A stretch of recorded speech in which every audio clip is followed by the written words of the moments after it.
Hello everybody, Trudy from TrudyTarot here. How are we all doing? I wanted to make a video today to talk to you about what is tarot and how do I use it.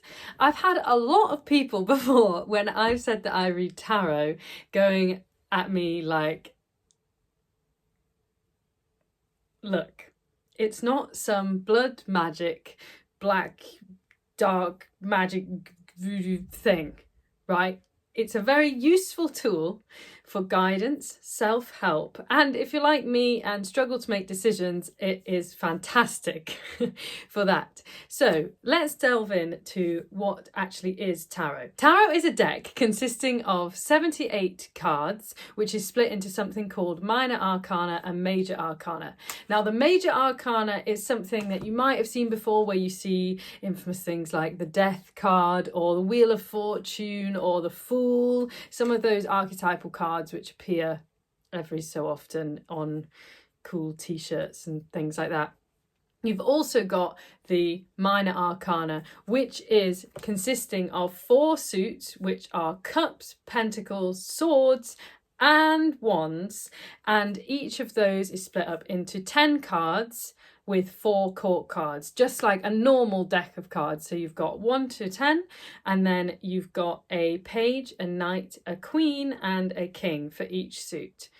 Each number of the tarot, like 1, 2, 3, 4, 5, 6, 7, 8, 9, 10, even though they're of different suits, they have similarities. So the 1, which is the ace, will always be the start of something.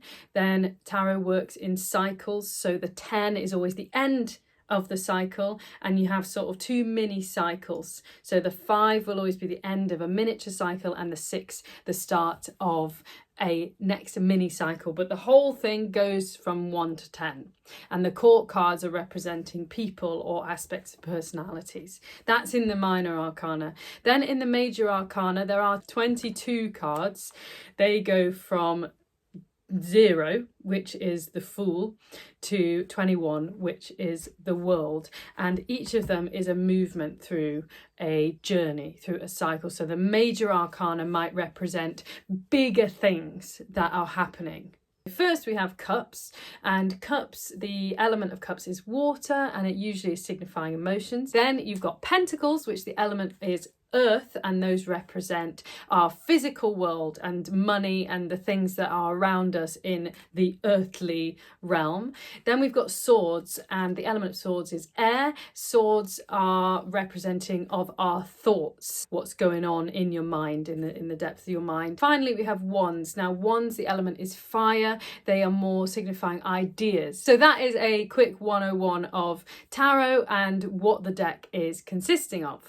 Now, you do not need to be some sort of medium or psychic to use tarot. You can just go into probably a lot of shops and buy a deck. There's something strange about somebody saying you need to be gifted a deck. You don't need to be gifted a deck.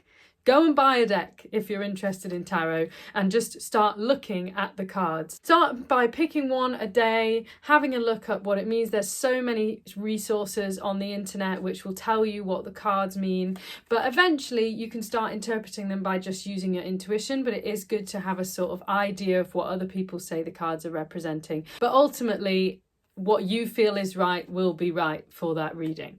Now, decks. Now, I would buy the Rider-Waite Tarot deck if you're going to go and buy a deck, because it's the original deck, and any online resources that you're using, a lot of them will show pictures of that original deck. It's also useful because that is the basic understanding of what the cards are like, and then when you start to use other artists' interpretations, you can start to get different feelings about what each card may be. For example, if you had the 3 of Swords, which is quite a famous card, which is the one with the heart with all the swords stabbed through it, there might be different artists which are interpreting that in different ways. I've seen some where it's like a person holding a heart and screaming, or different things like that. I will show them here. It's important to mention as well that tarot is not about predicting the future. Tarot is not about telling you you're going to die. The death card does not mean that you're going to die. I'm not going to tell you who's going to propose to you. I'm not going to tell you that you'll be married tomorrow. I'm not going to tell you that you're going to get that dream job. What it is is a useful thing to see what resonates with you and maybe start to think about things in your life in a different way and from a different perspective. Say, for example, we don't realise sometimes that we are stuck in something. If we can't decide about something, maybe if you were stuck on, do I take this job or this job? I don't know what to do. Using something like the tarot can then help guide you into what feels in your heart like the right decision. It's essentially interpreting art, right? It's essentially using beautiful pictures of artwork and seeing what people talk about them to decide whether something might be right for you or wrong for you. I've just picked a random card out of my deck, which is the 5 of Pentacles. You're not going to look at that card and think, oh, that is jolly. These people are having a great time. Like, there's obviously some great coins here, but these people don't look very happy, do they? They look pretty in pain. You can read that from a card. In general, you can see whether something might be happy or sad or loving or about hate or stressful or enjoyable. So start to note that down mentally in your head, the words that come to your head, because essentially tarot is about tuning into that intuition. I would start very simple, just pick a card a day, or if you're going to sit down and try and give yourself or someone else a reading, just pick 3 cards. You don't even need to do this past, present, future thing. Just ask a question and then pick a card or 3 if you want a bit more. The easiest thing with tarot is to get overwhelmed very quickly. It's so easy to just see all this stuff in front of you and be like, oh my God, I don't know what the hell I'm doing. So just take it slow, pick a card every day, even if it's not something that you've got a question about. Just pick a card, look at it, go, oh look, that's the King of Wands, read about the King of Wands. It doesn't even have to have anything that's going to resonate with you, but just start to learn about it. What's the point, Trudy? Why would I use it? Yeah, it's cool. There's 78 cards, they're nice, pretty artwork. I can look at them. Why would I use it? Well, I have been using tarot for years as a way of helping me make decisions. There's not something telling you, there is no right and wrong here. There is no thing in the sky going, don't do that, you can't do that. If you do the wrong thing, everything will destroy the world. That's not going to happen. We all have free will.